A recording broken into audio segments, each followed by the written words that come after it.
welcome to the live action reboot, your sports and pop culture safe space until we decide otherwise. I'm your sports correspondent, Isaac from Memphis. And I'm your pop culture correspondent, Mike from Orlando. Well, March Madness is finally back, and like always, it started off with an electrifying championships week right after a dud of a season finale. We're looking at you, Coach K. And my SEC team, Texas A&M, ruined Mike's Florida Gators comeback in overtime with an exhilarating buzzer beater on just a roller coaster of emotions. And as a diehard Florida Gator basketball fan, I'd like to say that we were robbed of that comeback, and we deserve way more credit for our season than we are currently receiving. Mike, name one player on your team. Name one player on your team. Fine, on the count of three. Fine. Fine. Fine. Fine. Fine. 1, 2, 3.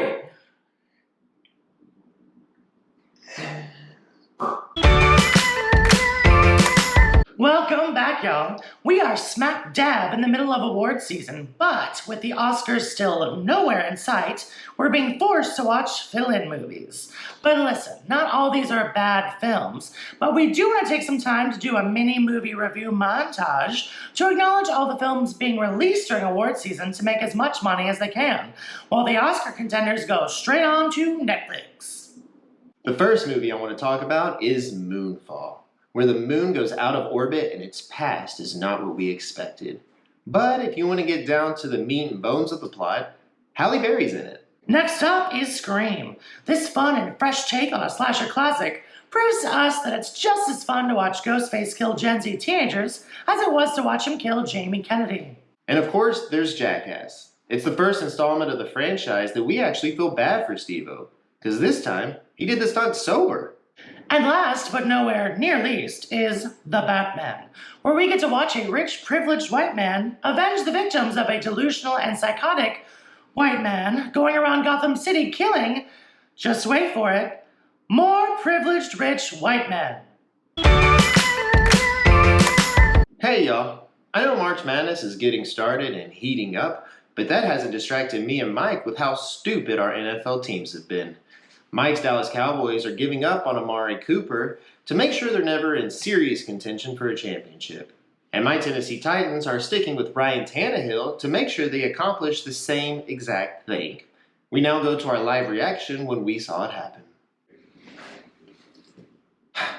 Truly heartbreaking. In other QB news, Aaron Rodgers is signing for $200 million to return to the Green Bay Packers because he can no longer mooch off of Shane Windley. And of course, this limits the assets the Packers can attain so they can finally make sure they're good enough to lose again to the 49ers on their home field. The funniest part has got to be that Russell Wilson stole his thunder immediately by getting traded to the Broncos. Yeah, our condolences to the Raiders defense. Well, that's about going to wrap things up for the live-action reboot. Isaac, do you have a final trivia question before we go? I sure do. Calvin Ridley of the Atlanta Falcons was just suspended for gambling on games last year. How long was he suspended for? Well, not to get too dark, but Greg Hardy was suspended 10 games for, so I'm going to say 6. Nope. Okay, well, Kareem Hunt was caught on camera and he got 8, so 5? Not even close. Well, Dan Snyder has not even been suspended for creating one of the most disgusting and toxic workplaces in all of sports. So going out on a limb and saying 0? No. Well, how long was it? Calvin Ridley was suspended indefinitely for at least an entire season. Wait, what? That's going to do it for us at the live action reboot. We'll see you soon, y'all. Whoa, hold